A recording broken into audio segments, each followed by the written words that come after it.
To get started, thank you so much for joining. Today, we're going to be talking about secure software supply chain. My name is Peter McKee. I'm the head of developer relations here at Docker, and very excited today to have Justin Cormack on with us. He's the CTO here at Docker. And let's jump right into it. Okay. Great to be here. So what is a software supply chain attack? So I have a very formal definition here on the screen. So a software supply chain attack occurs when the materials or processes of producing software are themselves compromised, resulting in vulnerabilities targeting downstream consumers of the software produced, excuse me. So the main key point I want to point out here is it's just not the materials, right? It's just not the modules and the images that you use to build your software, but it's also the processes. And Justin's going to talk a lot more about that in subsequent slides. But is this a real thing? Is this something we should be concerned about? Obviously, yes, or we wouldn't be having this webinar.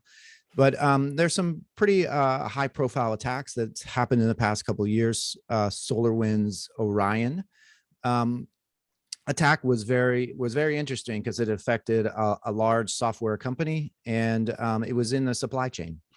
And what the attack allowed was for infected servers would go out onto the internet and request different commands from a hacker's server to be ran inside of an affected network. And the scary part is a lot of these, there's good evidence that the attackers were able to hop out of the Orion server and actually go looking around inside of the IT network, which is very scary. And another example here is the Twilio SDK. It's a JavaScript node package.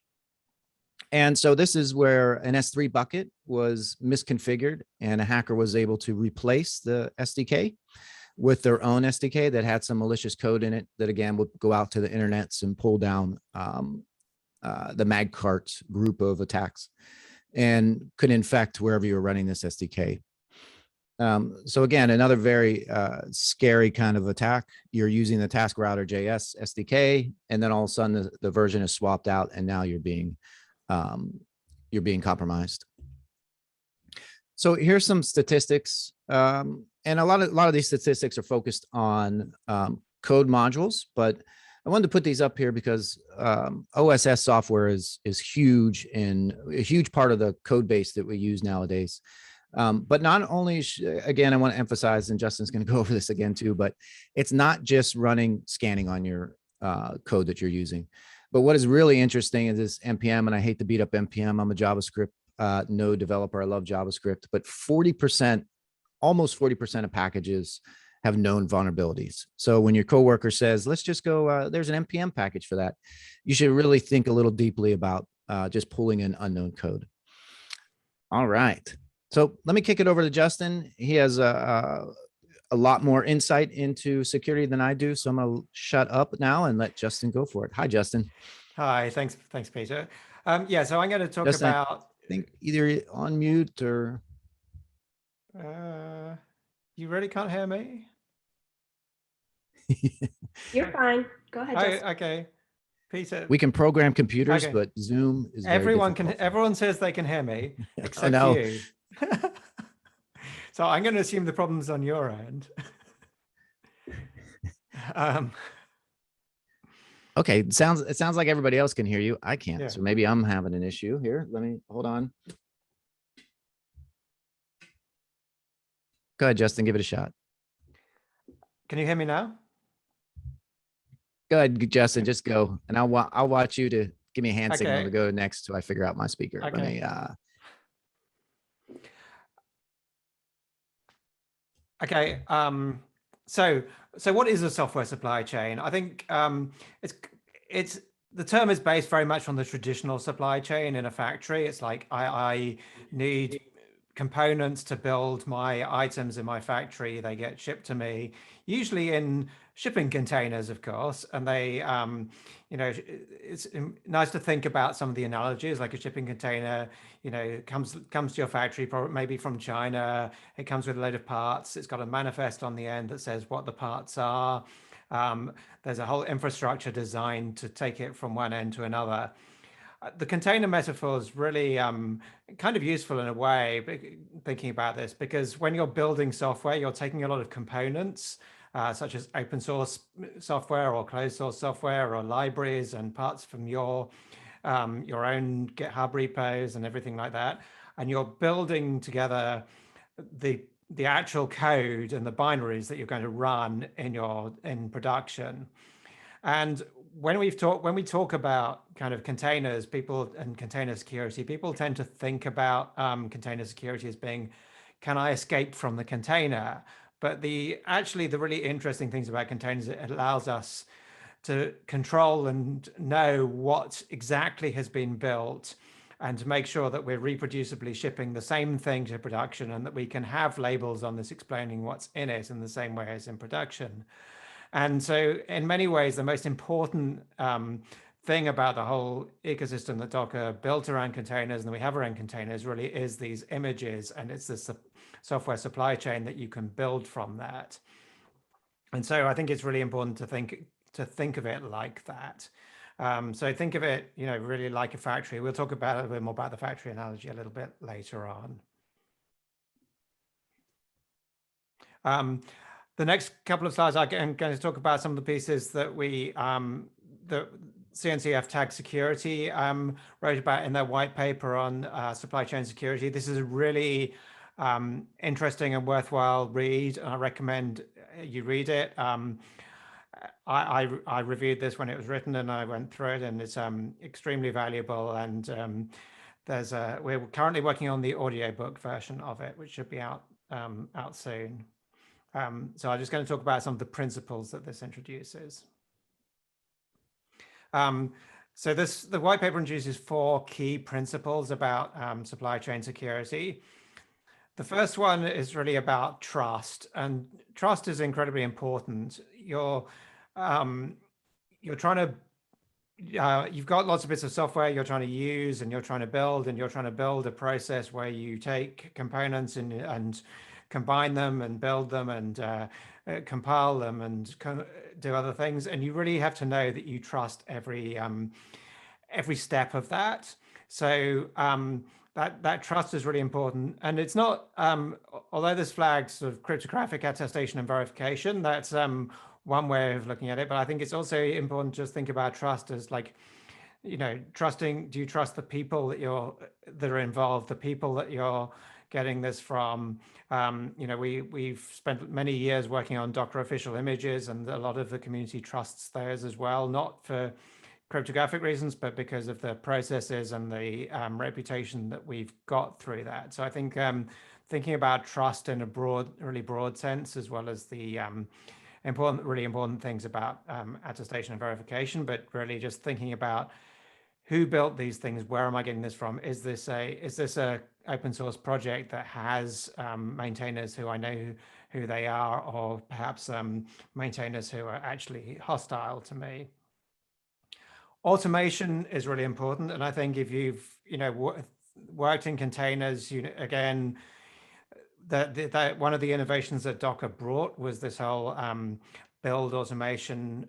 We've always said for many years that you should be building things in CI in an automated process, not having developers building and pushing things from desktops, because mistakes can be made. The thing that they built might not be exactly the thing you think they've built, because they might have accidentally got a different version of an image from the one they thought they had, or different cache or different dependencies. So there's a lot that can go wrong when you do things manually, and automation is absolutely key. And you should be, I know we've all spent a lot of time automating things, but the more you automate, the better your supply chain will be.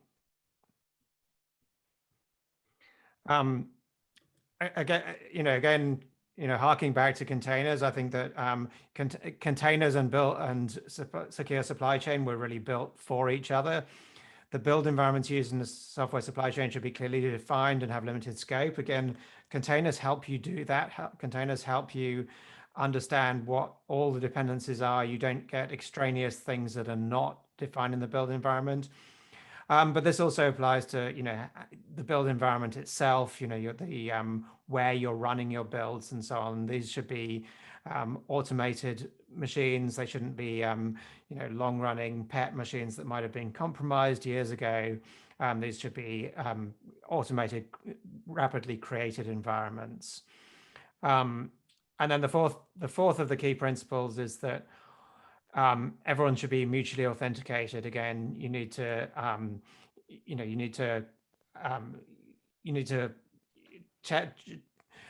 trust people, but also check that it is actually those people that you're talking to. That you need to know who everyone is. You need to know where you're getting things from, and you don't want to you need to use encryption and other and signing in order to make sure that you're authenticating that people are who they say they are.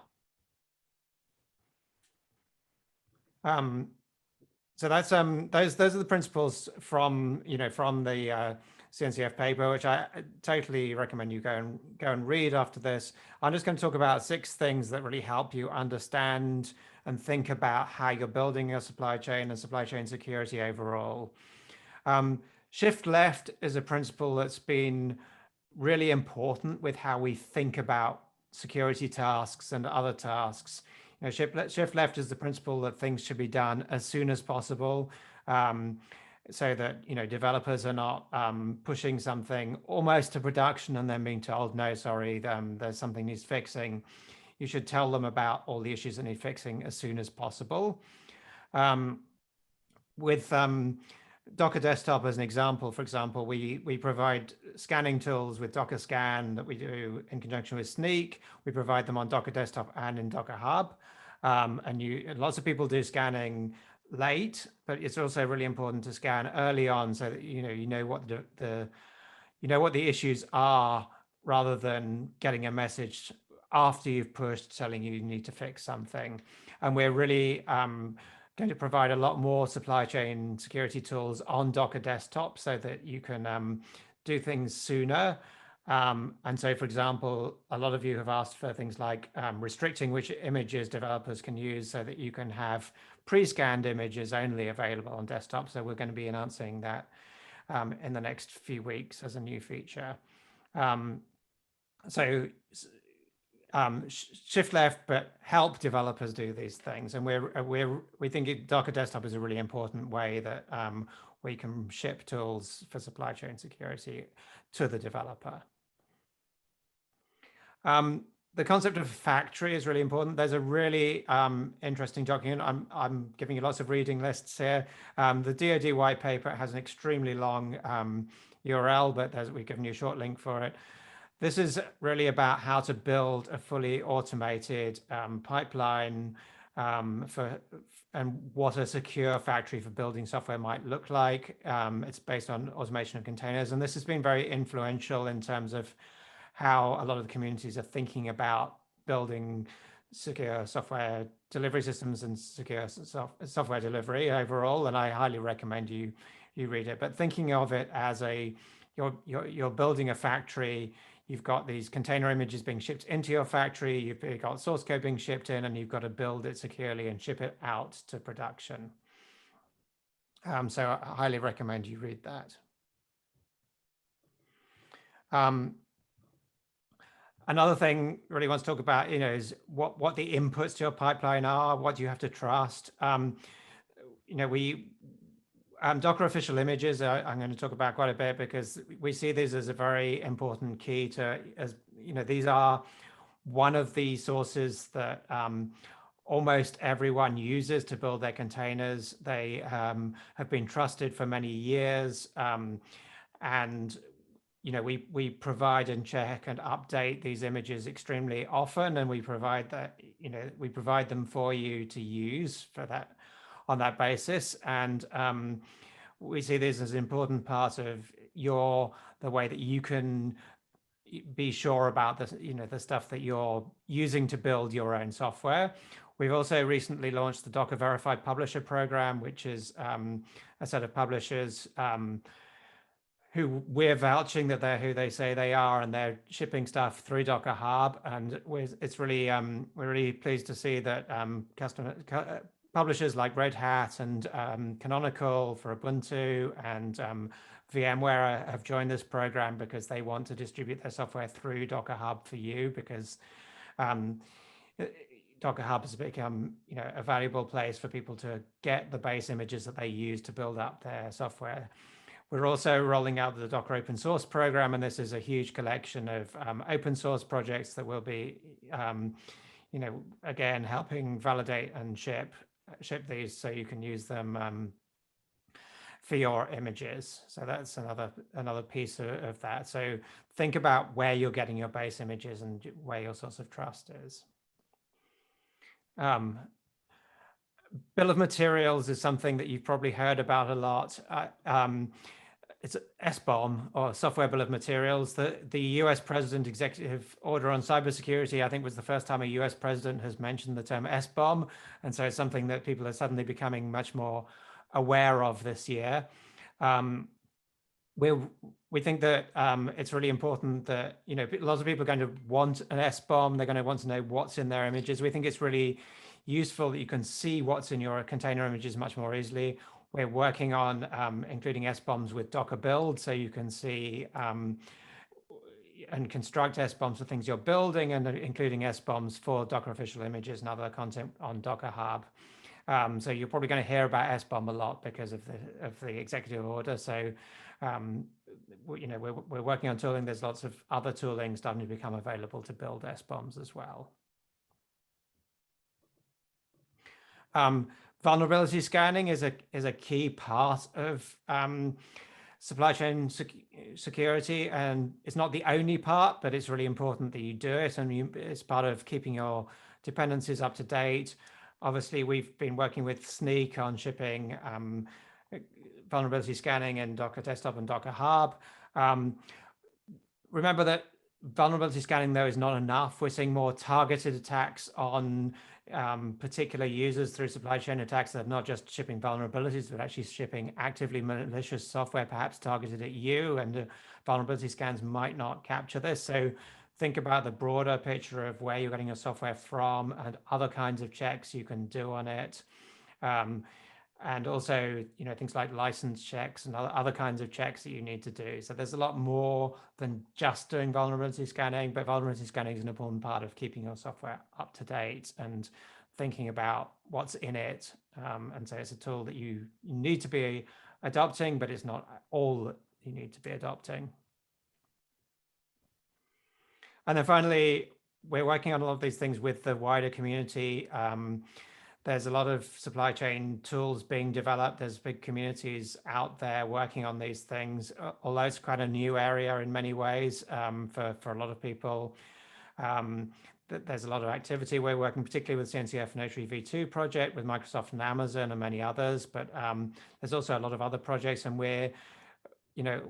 Docker has always shipped standards and tools that you can interoperate and use with other people. And we've been very heavily involved in standardization processes over the year with things like CNCF and OCI, and we'll be continuing to do that and using common tools and shipping tools into desktop that you can and Hub that you can use across the entire ecosystem.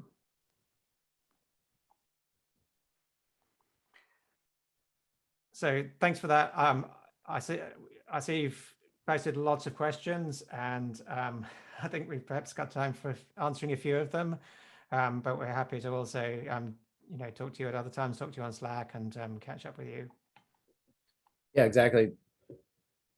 Making sure I'm not muted. But yeah, we had a good question. You kind of touched on it earlier, Justin, but maybe we can talk a little more in depth. But so I forget who asked it, but they asked, can we limit image pools to verified and official images only for Docker Hubs in Docker Hub settings? Yeah, so this is a feature that we're currently working on now, and we're going to be shipping. We're going to be announcing it in a few weeks' time. But yeah, we've had a lot of demand from people wanting to control where they're getting images from, and so we're, as well as having controls on which images on Hub you can pull, so you can restrict to subsets of Hub content. We're also going to be adding tools in desktop for restricting which other registries you can pull from as well. So there's be a whole set of features around that we'll be announcing in a few weeks' time. I know we've had a lot of demand for this. People really want to know what people are using, what images people are using. And I think one of the parts of the US Department of Defense software factory piece is, recommends you pre-scan and pre-approve images before they get to developers, so developers know that everything they can pull they can use, and this really fits with that model. So you can pre-approve stuff so developers know that they can only access the stuff that is already approved, so they don't have to push something and then be told, oh no, sorry, you can't use that base image, you can't, or this has too many vulnerabilities. So it's really part of that shift left process, and I think it's something that we'll be shipping a lot of features along those lines in future as well, because there's been a lot of demand for them. Nice. Another quick question. So what is Notary, and what's the difference between version 1 and version 2? Yeah, so that's probably a big question, but that's a big question. But so Notary is basically the feature we developed, which we shipped as Docker Trust for signing container images, and we shipped that in 2014, I think it was 2015. So it's 2015 actually. So it's been around for a long time, and we spent a lot of time over the last few years iterating on a new version, because a lot of things came up as people have changed the way they use containers over time, and issues with adoption. The biggest issue was that people wanted signatures and to be portable between registries, so that you could pull something from Docker Hub, push it to ECR, and where you maybe use for production, and still keep the signatures over that process. And that's been really one of the big blockers to making signing more universal. But there's a bunch of other issues we've been addressing as well. So this is really a big cross-community effort to resolve all the issues with the original release. Awesome. Also, too, I got a couple questions around scanning, and one of them is in the doc. Why isn't the Docker CLI scanning? Why don't we have the scanning tool in the Docker CLI? We do. It might. Yeah. Yeah. There's I can't remember what the current status is. We are trying. It should be shipped soon. If it's not shipped now, we're trying to bundle more of the additional tooling that we're shipping with Docker Desktop with the Linux CLI for everyone. But it's taken a while because there's a lot of packaging changes, and we haven't shipped everything. But more of that has shipped, and it's still due. We are also still hoping to ship Docker Desktop for Linux later in the year as well, because we know lots of you want that. But yeah, we will be shipping everything with CLI. If it's not shipped in the version you've got, there are instructions on the Docker Scan open source repo for how to install it, but we are working on that.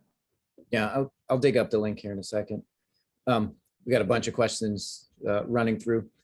But one question is, the methods we have today to address supply chain issues result around no existence of zero trust. Is there a way to gain zero trust?